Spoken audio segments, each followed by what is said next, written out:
এক সকালে কত পদের নাস্তা বানাতে হয়, প্রায় বাসায় এরকম হয়ে থাকে। এক একজন এক এক রকমের খাবার খায়। আপনাদের ভাইয়া সকালে অফিসে গিয়েছে, তার জন্য ডিম পোস্ট রুটি করা হয়েছে। ছেলে খাবে কি সেটা ভেবে আবার তার জন্য নুডলস রান্না করা হয়েছে। সে তো প্রায় 7:30টার দিকে স্কুলে চলে যায়, খাবার খেয়ে যায় না, তাই তাকে নাস্তা দিয়ে দিতে হয়। সে ওটা টিফিন নাস্তা একসঙ্গেই করে নেয়। তাকে খাবার দেওয়ার পরে এইটুকু ছিল, এটা রয়েছে। আর আমি কি খাবো, বেলা তখন প্রায় 11টা বাজে। আজকে আবার দুপুরের রান্নার প্রেশার নেই, যা আছে মা ছেলের খুব সুন্দরভাবে হয়ে যাবে। একবারে রাতের বেলা কিছু রান্না করব। তো রুটি ছিল আর একটু দুধ চা বানিয়ে নিয়েছি। গুঁড়া দুধ দিয়ে দুধ চাটা করা অনেক সুন্দর হয়েছে।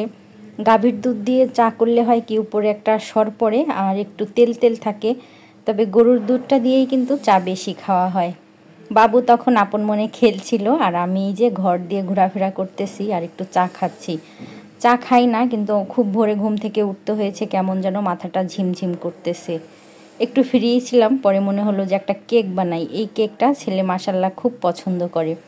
উপরের যে একটা অংশ দেখলেন না, তুলে মুখের মধ্যে দিয়ে দিলাম, ওটা হচ্ছে মুরাব্বা। এই পাউন্ড কেকের মধ্যে মুরাব্বা দিলে বেশ ভালো লাগে। ঘরের অবস্থা তো দেখলেনি কি অবস্থা, বাবু সারা ঘর নিয়ে খেলাধুলা করে, তাই চাইলেও হাজারবার একদিক দিয়ে গোছায়, অন্য দিক দিয়ে এলোমেলো চলে আমার বাসাতে। বাহিরে ঝিরিঝিরি বৃষ্টি পড়তেছিল, ইচ্ছে হচ্ছিল না যে আজকে আর ক্যামেরাটা অন করি। বানানো শেষ হয়ে যাওয়ার পরে মনে হলো যে এখন তো কাটতেছি।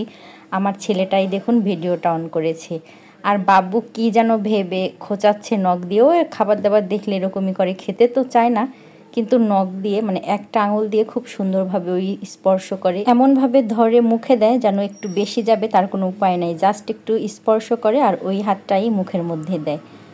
তো কেক তো দেখে মনে হচ্ছে যে মাশাল্লাহ খুব সুন্দর হয়েছে। কাটার পরে বোঝা যাবে কেমন। এই কেকটা আমি বেশ কয়েকবারই বানিয়েছি, সববারই মানে এক একবার এক এক রকমের টেস্ট এসেছে। ফ্লেভার আর চিনি এই দুইটা আমি খুব কম দেওয়ার চেষ্টা করি, কেন যেন ফ্লেভার দিলে রোজ একদমই খেতে চায় না, খাবারটা নষ্ট হয় বানানোর পরে। তো মাশাল্লাহ 3টা ডিম দিয়ে পাউন্ড কেক করা হয়েছে, অনেকগুলো পিস হয়েছে। কেকটাও খুব সুন্দরভাবে সফট হয়েছে। অনেকগুলো পিস হলে কি হয়েছে, খুব বেশি সময় এটা ঘরের মধ্যে স্থায়ী হয় না। দেখুন বাবু নিয়ে মুখে দিচ্ছে, কিন্তু পরে আর খায় না, সবটুকুই ফেলে দেয়। হয়েছে তো ভালোই, তবে চুলায় করা তো নিচের দিকটাতে একটু কালার আসলেও উপরের দিকে কিন্তু অতটা কালার হয় না চুলায় করা। এই কেকের মধ্যে একটু মুরাব্বা দিয়ে থাকি বলতে মা বাড়ি থেকে 2 পিস মুরাব্বা দিয়েছিল, ওইটুকুই আমি বাঁচিয়ে রেখেছি। কেউ তো মিষ্টি খাবার খায় না, একটু একটু ছোট ছোট করে কেটে আমি কেকটার মধ্যে দিই যখন বানাতে যাই। তো এর পরবর্তীতে মনে করেছি যে মাকে দিয়ে একটু বেশি করে মুরাব্বা বানিয়ে আনবো। বাড়িতে গেলে তো আসলে থাকা হয় না ওইভাবে, একটু সময় নিয়ে না থাকলে কোনো কাজই করতে পারি না। তো মাশাল্লাহ নিজেরও ভালো লাগছে। আর আপনাদের ভাইয়া, সে তো খেয়ে কখনোই ভালো বলবে না, ভালো বলতে মনে হয় তার টাকা লাগে, তবে খেয়েছে। কিন্তু খাওয়া দেখলেই বোঝা যায় যে কতটা পছন্দ হয়েছে বা মনের মতন হয়েছে, তাই না? ছেলে মানুষের আসলে এরকমই, বোর প্রশংসা করে একটু কম। তো এগুলো ছিল বাবাইটা স্কুল থেকে আসার পরে। কলা দিয়ে এই কেকটা সে খেতে বেশি পছন্দ করে। রেসিপি চেয়ে কেউ লজ্জা দিবেন না, কারণ অনেক দিন পর পর বানাই তো, নিজেরই অনেক ভুল ত্রুটি থাকে, তো ভুল ত্রুটি নিয়ে আসলে রেসিপি দেওয়া মুশকিল হয়ে যায়। সবাই ভালো থাকবেন, সুস্থ থাকবেন, আল্লাহ হাফেজ।